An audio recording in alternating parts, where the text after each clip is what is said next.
মই মদ খাই মই চেজ হৈ গ'লোঁ দেই। ছোৱালীজনীক একো এটা দিব নোৱাৰিলোঁ। মাকজনী মৰিলে বেগ নাই। মই ফিনিছ। মই চেছ।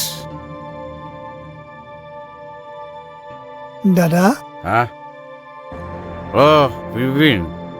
ছাৰ বিপিন, মই এজন ভাল দেউতা হ'ব নোৱাৰিলোঁ আৰু মোৰ কলিজাৰ মানুহ হ'ব নোৱাৰিলোঁ। একেবাৰে তাই ক'ত আছে, কি কৰিছে, কি খাইছে, মই একোৱেই নাজানো। আৰু তাই এই অৱস্থাৰ বাবে দায়ী মই বহুত ভুল কৰিলোঁ মই। এইবোৰ কথা নকবি তই। আৰে জীৱনত সকলো সময় আমাৰ হাতত নাথাকে নহয়। আৰু তাইতো এতিয়া সুখতে আছে। গতিকে তই শুই থাক। আৰু শুন, এতিয়া তই নিজৰ ওপৰত সকলো দোষ জাপি নলবিচোন।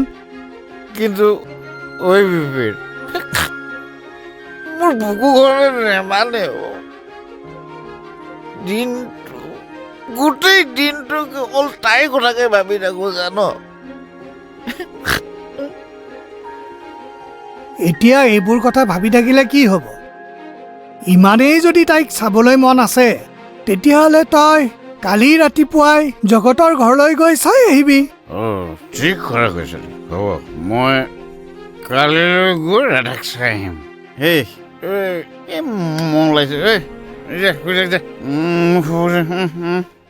ঠিক আছে, হ'ব দে।